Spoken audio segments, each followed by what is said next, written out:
अच्छा, आज जो हम करने लगे हैं ना काम, वो आपका हमेशा से फेवरेट काम रहा है और वो है फाइल अपलोडिंग, इमेज अपलोडिंग। जी। लारावेल में इमेज अपलोड करना जितना आसान है ना, वो शायद किसी और में ना हो। लेकिन उस आसानी में एक छोटा सा रोला आता है जो हमेशा किसी न किसी वजह से आ जाता है, और वो रोला ये होता है कि लारावेल की कुछ डायरेक्टरीज होती हैं, कुछ स्टोरेज होते हैं जो आपस में कनेक्ट नहीं होते पहले से, और लारावेल का एक अपना फोल्डर बना होता है जिसका नाम होता है स्टोरेज।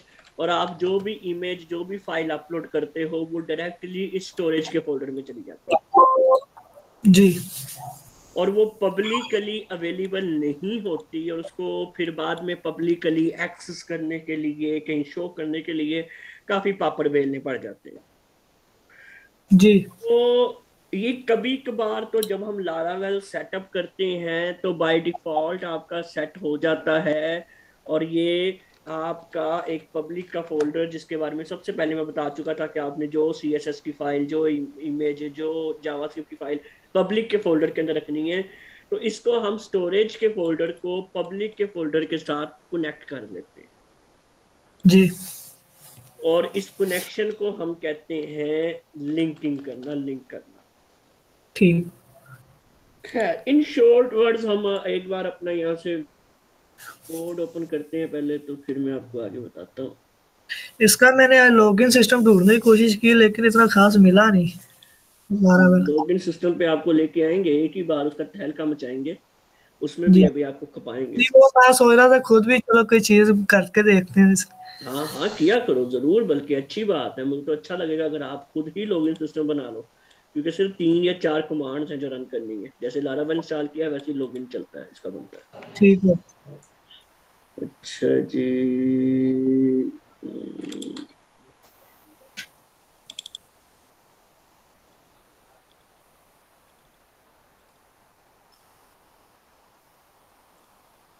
आप भी कोई अगर वीडियो इसकी अच्छी मिली तो मुझे सेंड कर दी।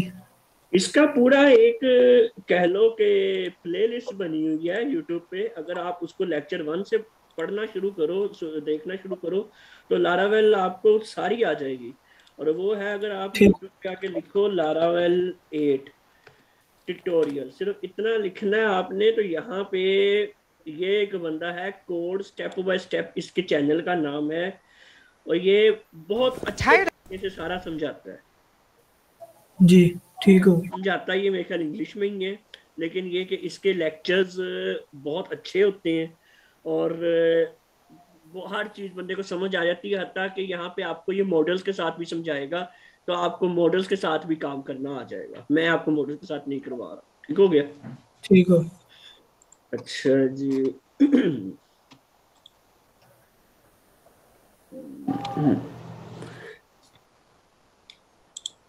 PHP artisan sir.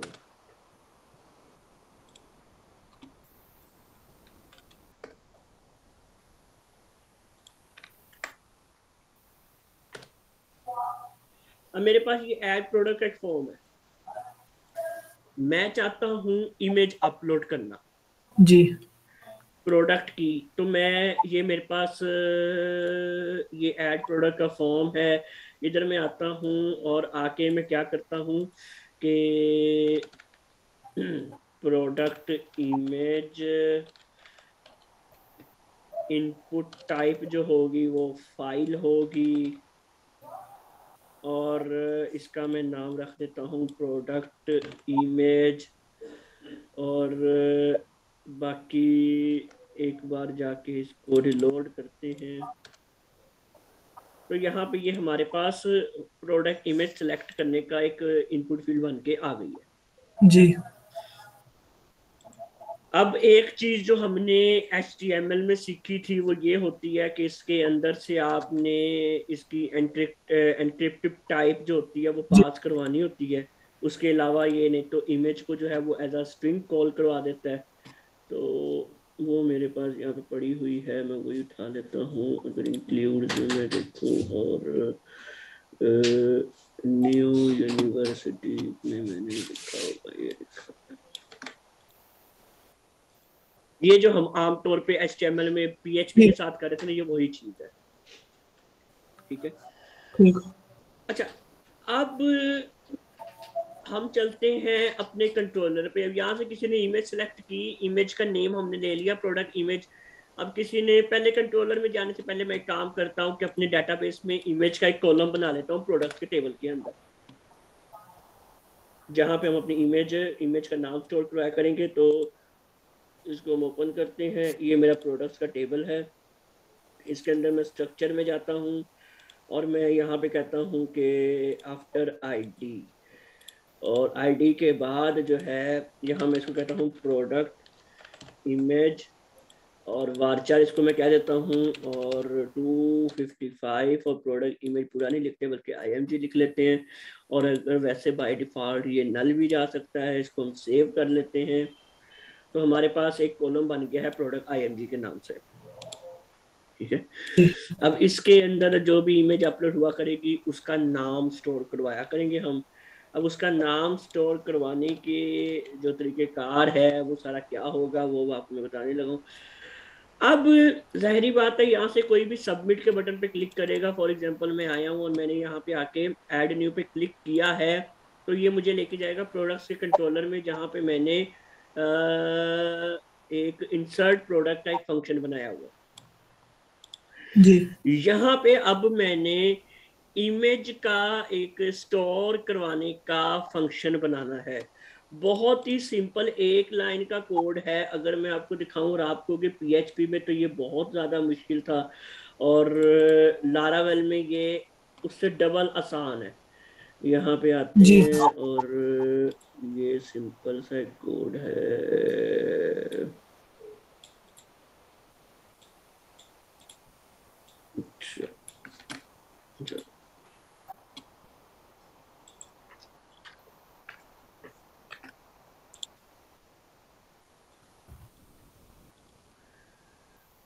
अच्छा, इसमें हम रिक्वेस्ट का फंक्शन यूज करते हैं। जी जिस तरह हम यहाँ पे रिक्वेस्ट का वेरिएबल यूज कर रहे हैं ना, ये कुछ उसी तरह ही है। हम इसके इस तरह भी कह सकते हैं वैसे, लेकिन ये लारावेल की हर वर्जन पे इस तरह से काम नहीं भी करता। लारावेल के हर वर्जन पे इमेज अपलोड का सिंटैक्स थोड़ा सा मुख्तलिफ हो जाता है। ठीक। अच्छा, अब यहाँ पे मैं इसको एक वेरिएबल में स्टोर करवा देता हूँ। मैं कहता हूँ इमेज, और रिक्वेस्ट फाइल, भाई पीछे से फाइल आ रही है। आगे मैं इसको कहता हूँ कि मेरी फाइल टाइप का नेम क्या था, तो वो है जी प्रोडक्ट IMG। ये मैंने नेम रखा हुआ है, तो जी यहाँ पे वो नेम मैं लिख दूंगा। ठीक है, उसके बाद अब आगे मैंने यहाँ पर सबसे पहले तो हम क्या करते हैं, टेस्ट करने के लिए DD करते हैं, और इसको मैं यहाँ पे इस तरह रख देता हूं ताकि हमें पता चल जाए कि हमारी इमेज आगे फंक्शन में जा रही है या नहीं। जी तो इसको चेक करने के लिए मैं सिंपली एक बार इसको रिलोड करता हूँ और यहाँ से मैं कुछ भी लिखता हूँ, प्रोडक्ट की इमेज में यहाँ से उठाता हूँ, और यहाँ से मैं कोई कीमत लिखता हूँ, कुछ भी लिखता हूँ, ऐड न्यू करता हूँ। तो मेरे पास DD हो गई है। तो DD में मेरे पास इमेज आ गई है, ये वाली logo.png। जो जो मैंने इमेज अपलोड की थी उसका नाम था logo.png। जी तो मेरे पास इमेज आ रही है। अब इसका मतलब कि मैं अपना अगला काम कर सकता हूँ। अब अगला काम जी हमने क्या करना है, अगला काम हमने करना है इस इमेज को अपने किसी ना किसी फोल्डर में रखवाना है, जैसे हम PHP में करते थे।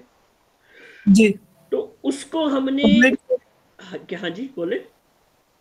पब्लिक में लिखवाएंगे इसका। हाँ, रखवाएंगे पब्लिक में, लेकिन अभी हमने जी पब्लिक को लिंक नहीं किया। अभी हम ऐसे रखवा के देखते हैं और देखते हैं कि ये कहाँ जाता है। ठीक है, जी अच्छा, तो अब इसको रखवाने के लिए हमारे पास सिंपल ये स्टोर करवाने का एक फंक्शन होता है। बल्कि मैं उसको अगर एक काम करता हूँ,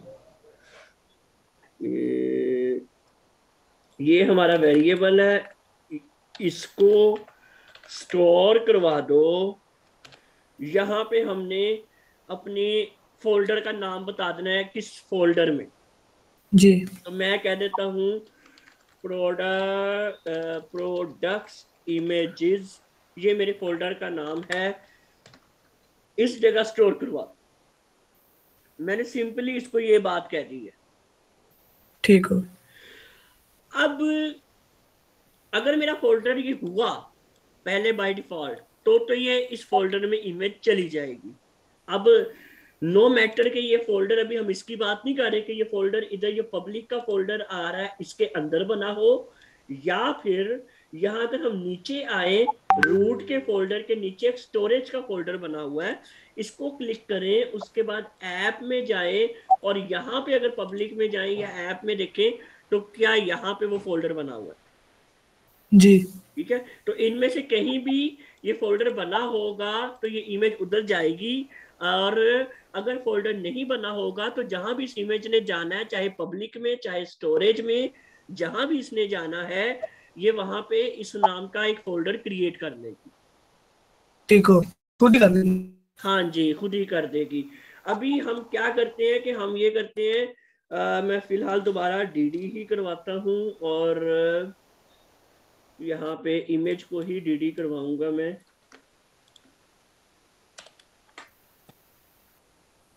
और मैं आता हूँ यहाँ पे और इसको एक बार लोड कर लेता हूँ।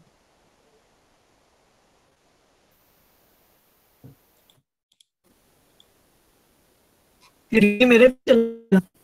आपकी आवाज कट रही है, क्या कह रहे हैं? डी मेरे भी चलेगा ये। क्या चीज क्या चलेगी? डी। लिंक? ये आपकी आवाज बहुत ज्यादा कट रही है डी। यार। एक बार आप मीटिंग लीव करके दोबारा ज्वाइन करो।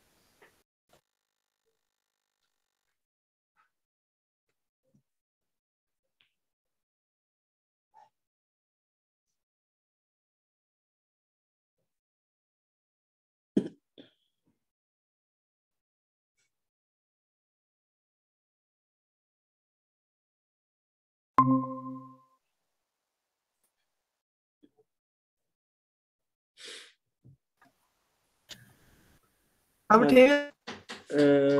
बोले दोबारा। डीडी मेरे भी चलेगा। यार आपकी आवाज बहुत ही कट रही है। इसका माइक बना दिया। नहीं, माइक तो ठीक है, आपका आपका नेट का इशू लग रहा है मुझे।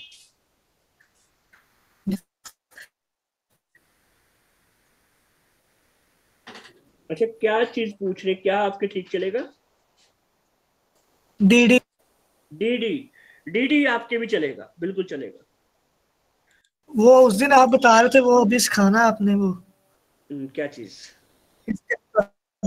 इसके मुताबिक ही कुछ बताया। ये चीजें तो ये सिंपल साथ साथ बताता जाऊंगा, इसके मुतालिक कोई ऐसी खास बात नहीं है।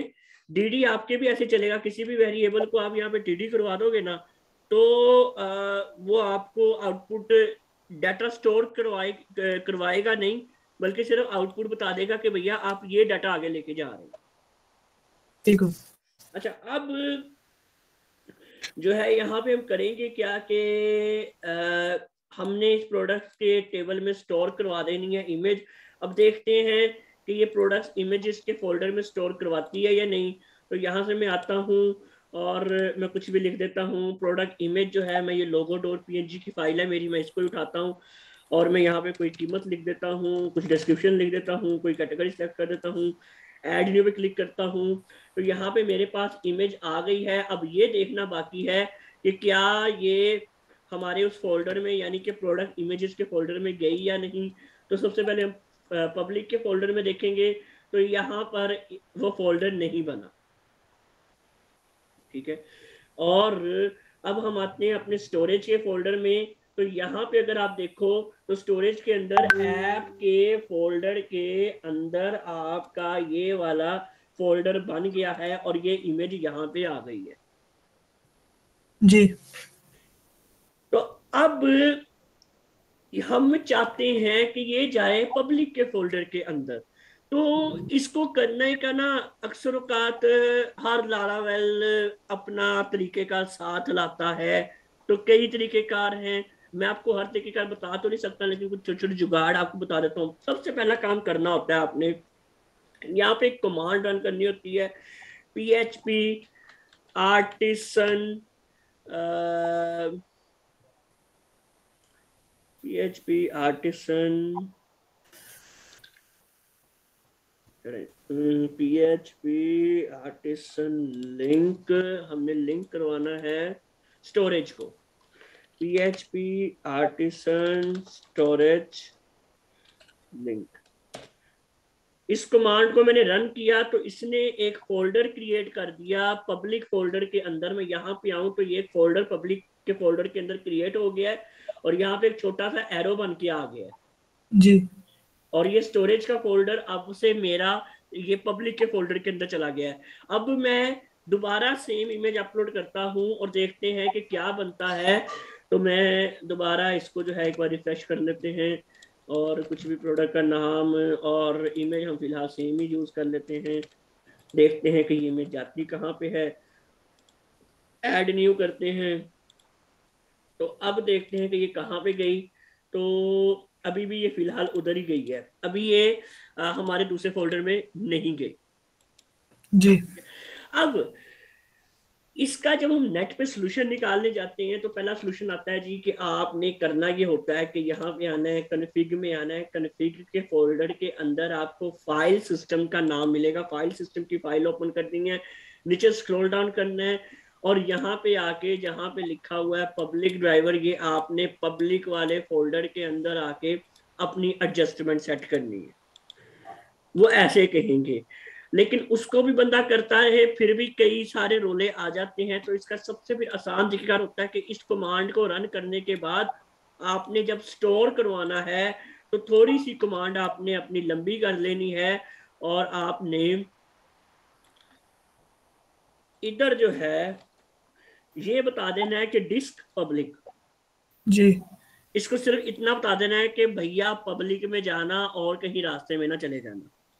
ठीक हो गया। अब हम इसको दोबारा जो है वो अपलोड करने की कोशिश करते हैं, तो देखते हैं कि अब ये कहाँ जाता है। तो इसको मैं सेव कर देता हूँ, बैक जाते हैं, इसको रिलोड करते हैं, और फिलहाल सेम ही इमेज उठा लेते हैं और ऐड न्यू करते हैं।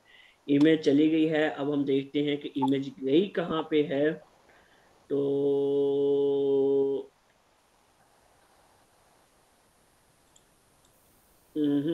अभी भी ये सही नहीं गई, खैर बल्कि सही आ गई है, आ गई है। ये पब्लिक का फोल्डर है, जी। ठीक है। पब्लिक के फोल्डर के अंदर स्टोरेज का फोल्डर, स्टोरेज के फोल्डर के अंदर ये प्रोडक्ट इमेजेस का फोल्डर जो हमने बनाया था ये वाला, और उसके अंदर ये हमारी इमेज आ गई है। ठीक हो। इस तरह से आप अपने पब्लिक के फोल्डर के अंदर इमेजेस स्टोर कर सकते हैं। जी। ओके हो गया। अच्छा जी, ये इमेज तो हमने स्टोर करना देख लिया है। अब एक बहुत ही ज्यादा इम्पोर्टेंट थिंग, बल्कि उससे पहले आपको एक और, अभी हमने इमेज सिर्फ स्टोर करना देखा है, डाटाबेस में नहीं भेजी। तो अब हम यहाँ पे डाटाबेस में भी भेज देते हैं पहले तो इमेज को। तो हमने इसका नाम रखा था प्रोडक्ट IMG।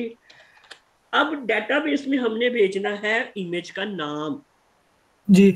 ठीक है। तो इमेज का जो नेम हमने स्टोर करवाना है ना, वो कुछ इस तरह से हम करवाएंगे कि रिक्वेस्ट फाइल हैज नेम, वो फंक्शन यही होता है मेरे ख्याल में। एक मिनट, हाँ ये होता है। DD को मैं फिलहाल अब खत्म कर देता हूँ, और file name request image request, request में ये वेरिएबल का कोई ना कोई नाम होगा, ठीक है।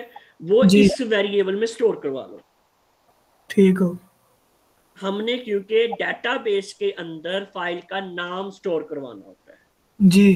ठीक है। अच्छा, अब एक बहुत इम्पोर्टेंट चीज मैं आपको बताने लगा हूँ, जिसका आपको शायद ऐसे समझ नहीं आएगी, प्रैक्टिकली पहले दिखाऊंगा करके। तो मैं फर्स्ट ऑफ ऑल तो मैंने ये वाला वेरिएबल अपने डेटाबेस में स्टोर करवाने लगा। अभी ये सब कुछ ठीक चलेगा, हम बैक जाते हैं, इसको रिलोड करते हैं। यहाँ पे मैं लिखता हूँ जी प्रोडक्ट विद IMG, और प्रोडक्ट की इमेज हम चूज कर लेते हैं ये वाली, प्रोडक्ट की कीमत हम कुछ भी लिख देते हैं, डिस्क्रिप्शन लिख देते हैं, कैटेगरी लिख देते हैं, और ऐड न्यू पे क्लिक करते हैं। तो अभी यहाँ पे call to a member function has name on नल।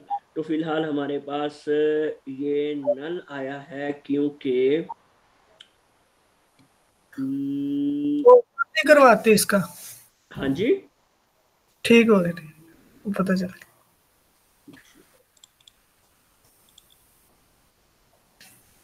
इसको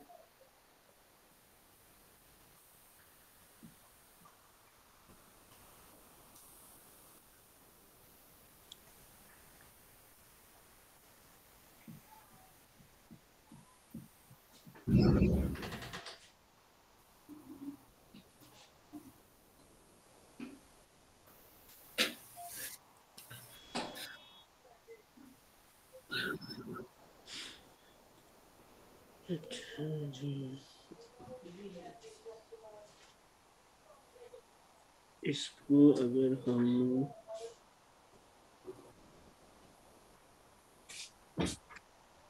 as a name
अच्छा, मैं यहाँ पे एक छोटी सी गलती कर रहा हूँ। यहाँ पे वेरिएबल नहीं आएगा बल्कि नेम आएगा, जो पीछे से इनपुट फील्ड का हम फाइल टाइप का भेज रहे हैं।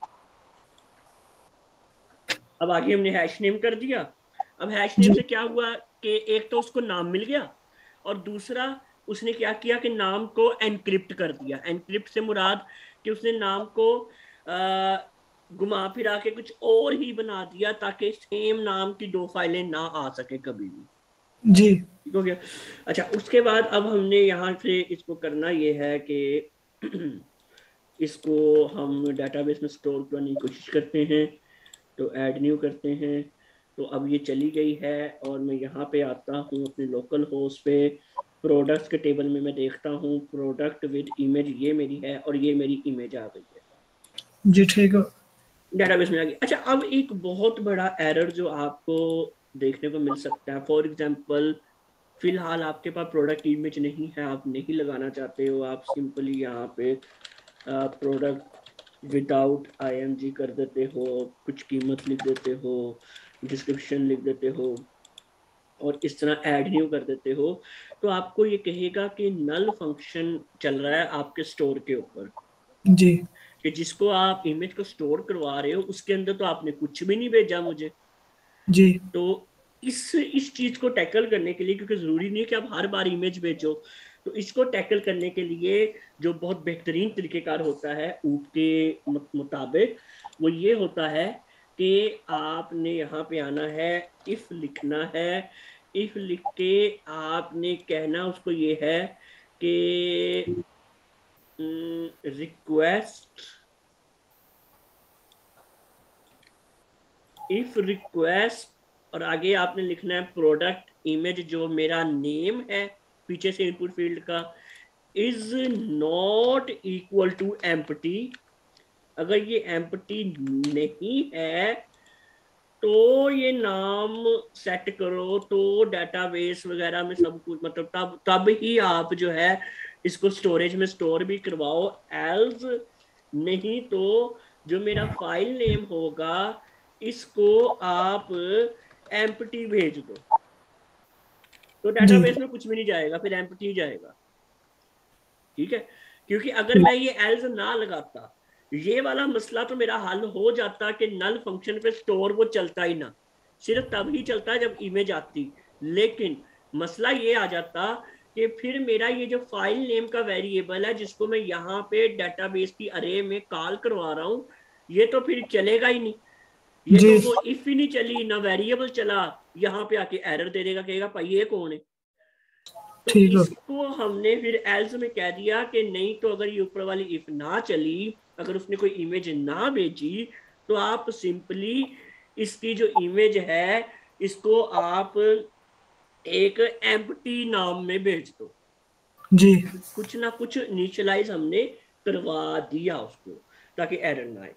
अच्छा, अब इसी चीज को एडिट करवाने की आपको एक टिप्स बतानी है। मैंने जो पीएचपी में आपको बताना भूल गया था, वो बहुत जरूरी होती है।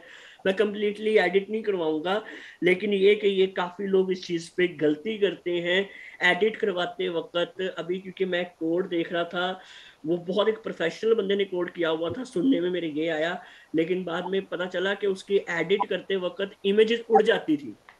जी कि अगर आपने एडिट एक प्रोडक्ट को एडिट कर रहे हो, आपने उसकी कीमत चेंज करनी थी या उसका नाम चेंज करना था, आपने सिंपली नाम चेंज करके अपडेट पे क्लिक कर दिया, आपने इमेज को छेड़ा तक नहीं, लेकिन उसकी इमेज ही उड़ गई। वो इस जी वजह से हुआ कि अब उसका दोबारा से जब एडिट पे आई, तो एडिट में आपने इमेज भेजी नहीं थी, पुरानी इमेज है नहीं उसके पास, पुरानी इमेज डेटाबेस में पड़ी थी। उसने क्या किया कि यहाँ पे आया, उसने देखा कि इमेज सेट नहीं है, तो उसने एम्प्टी अरे इमेज में भेज दी, एम्प्टी वेरिएबल, तो जो पहली इमेज थी वो भी एम्प्टी हो गई।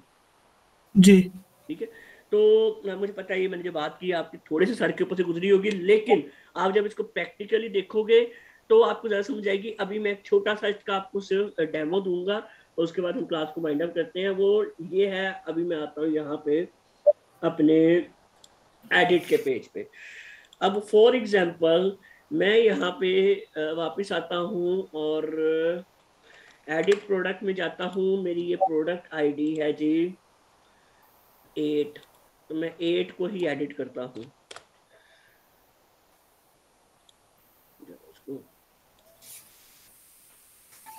अच्छा, मैंने शायद इसका वो नहीं बनाया हुआ, रूट वगैरह नहीं बनाया। चलो इसको बना लेते हैं, प्रोडक्ट एडिट।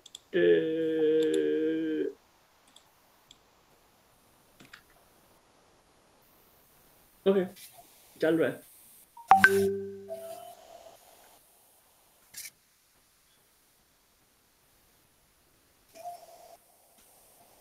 अच्छा अच्छा, तो अभी ये क्या है कि मैं अगर यहाँ से अपडेट कर दूं, चलो यहाँ पे एक हम एडिट के फॉर्म में, जिस तरह ऐड प्रोडक्ट के फॉर्म में एक इमेज अपलोड करने के लिए हमने इनपुट टाइप दी थी ना, जाहिर ही बात है कि कोई अपडेट करेगा तो वो चाहेगा कि मैं इमेज भी चेंज। इमेज भी चेंज करूं। तो वो जी हम यहाँ पे आते हैं और इधर मैं इसको इमेज का भी एक मैंने ऑप्शन दे दिया। अब बाय डिफॉल्ट ना एक चीज होती है कि हम इसकी वैल्यू नहीं सेट कर सकते कभी भी। फाइल टाइप की जिस तरह वैल्यू से मुराद इनपुट टाइप थी ना नेम, इसका पहले से मैंने प्रोडक्ट विद इमेज, जो इसका पहले नाम आ रहा है डेटाबेस में, ये मैंने जी वो यहाँ पे वैल्यू सेट कर दी।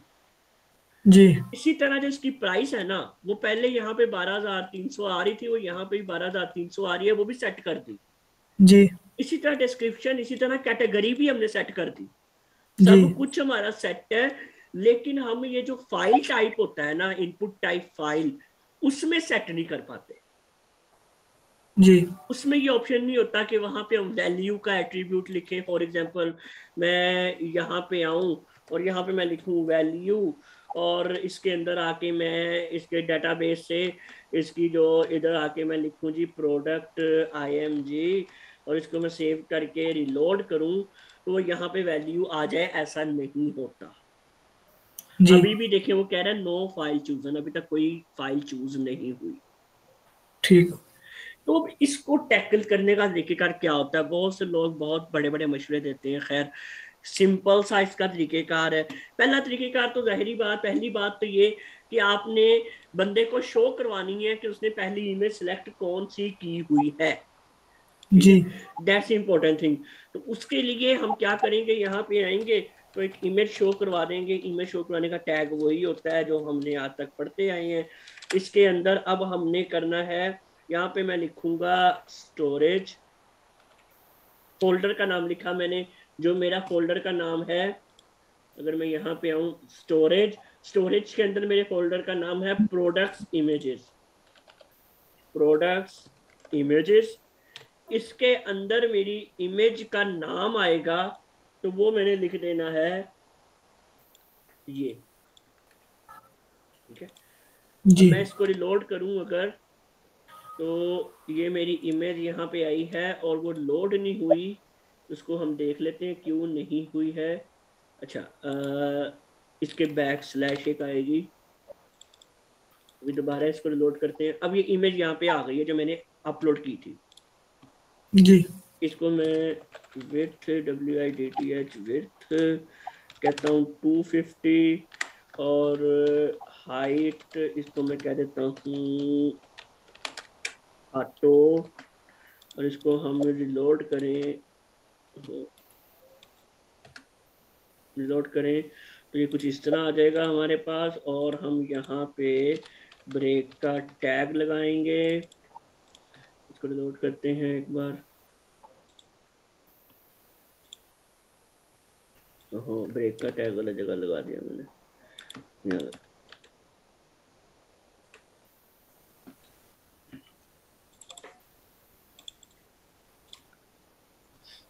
एक और ब्रेक का टैग लगा दें। ये अब हमारी प्रोडक्ट की इमेज आ गई। ये हमने उसको शो जी करवा दी है। ये जो सिर्फ यूजर साइड के लिए है कि भैया आपने पहले ये सिलेक्ट की हुई है। लेकिन ठीक हो। अब हम चाहते हैं कि इमेज का नाम भी डेटाबेस में जाए, इमेज का नाम भी कंट्रोलर के अंदर जाए जो पहले से सिलेक्ट की हुई है। जी उसके लिए हमने करना ये है कि एक हिडन फील्ड बना लेनी है, इनपुट टाइप हिडन। नेम रख लेना है आपने उसका वही प्रोडक्ट इमेज। साथ में आपने कुछ और लिख लेना ताकि पता चल जाए कि ये हिडन फील्ड आपने बनाई है प्रोडक्ट इमेज के लिए। और वैल्यू इसकी आपने यहाँ पर प्रोडक्ट इमेज का नाम पास करवा देना है, सिंपल। अब होगा क्या, बहुत गौर से सुनना ये लॉजिक। होगा ये कि चलो इसको भी मैं फिलहाल हिडन नहीं बनाता हूँ, आपके लिए भी इसको मैं टेक्स्ट कर लेता हूँ। मैं यहाँ पे एक बार रिलोड करता हूँ तो मेरे पास ये एक इनपुट फील्ड आ रही है। इसको चलो मैं यहाँ पे फिलहाल एक ब्रेक का टैग भी लगा लेते हैं, और इसको मैं क्लास भी यहाँ तक दे देता हूँ ताकि आपको समझ आ जाए। मैं ये बस मेरी ख्वाहिश है कि हम यहाँ पर,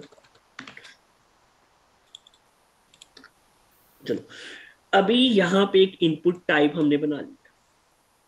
अब जाहिर बात है इनपुट टाइप की तो वैल्यू हम सेट कर सकते थे। जी तो उसके लिए मैंने इमेज का नाम उसकी वैल्यू में सेट करवा दिया।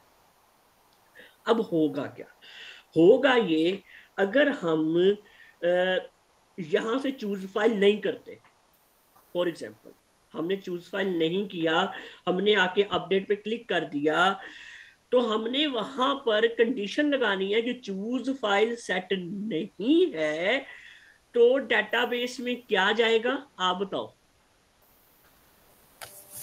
इसका इमेज नेम। इमेज नेम, और कहां से जाएगा इमेज नेम?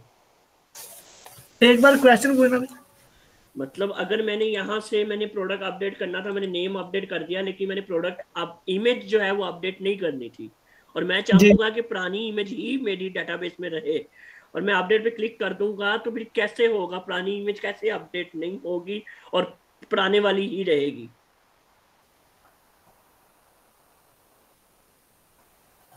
प्रोडक्ट इमेज वो तो आपने बताया था, ये नहीं भी जाती मतलब। मैं वही तो काफी जैसे बता रहा हूँ, इसलिए मैंने आपसे पूछा था। मुझे लग रहा है कि आप जो है ना इस वक्त सो रहे हो। अभी नहीं ना नहीं, मैं बात कर रहा हूँ आपकी। क्लास के बाद ना एक फक्की मारना मुंह में और चाय के 2 कप पीना, तेज पत्ती वाले, ठीक है। अभी देखो, मैं यही बता रहा हूँ कि हमने यहाँ पे एक इनपुट फील्ड बना ली है।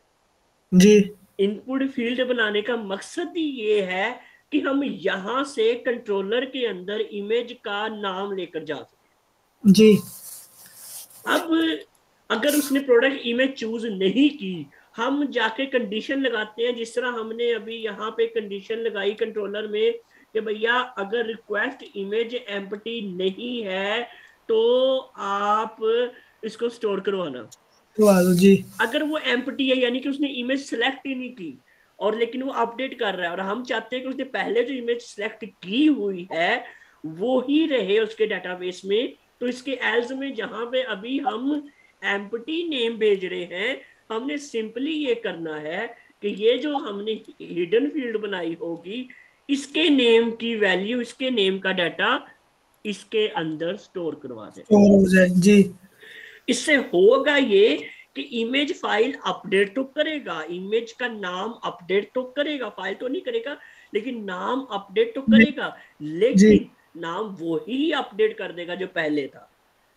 तो ठीक हो। इससे उसकी सेहत पर कोई असर नहीं आएगा। जी ठीक हो गया। तो ये उनका हम नेम पेज जाएगा लेकिन इमेज नहीं होगी। हाँ जी, इमेज नहीं होगी, सिर्फ नाम आएगा।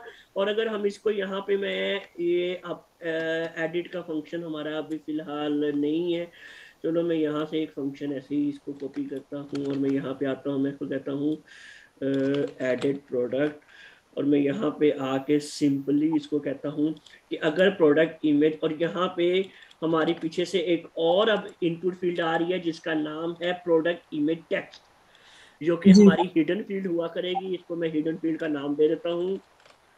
और मैं अगर आके इसको यहाँ पर बनाऊं, अब मैंने एक इसको भी पीछे से डाटा मतलब पीछे से फॉर्म डाटा इसका पकड़ लिया है। अब मेरे जी पास ये प्रोडक्ट इमेज टेक्स्ट आ गया है।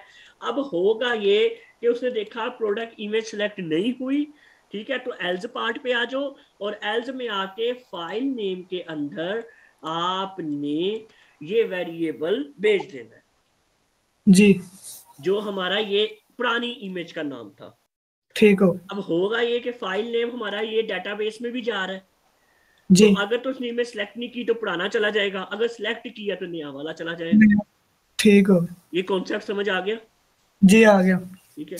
तो इसको आपने कल प्रैक्टिकली करना है, ये मैंने कंप्लीट नहीं किया, अभी मैंने इसका रूट चलाया नहीं है, ठीक है। तो इसको जी आपने कल कंप्लीट प्रैक्टिकली करना है, इमेज फाइल अपलोड आपने मुझे कल करके दिखाना है। ठीक हो। ठीक है, चले। और कोई सवाल आपका अभी तक यहाँ तक? नहीं ठीक हो। ठीक, चले, ओके, अल्लाह।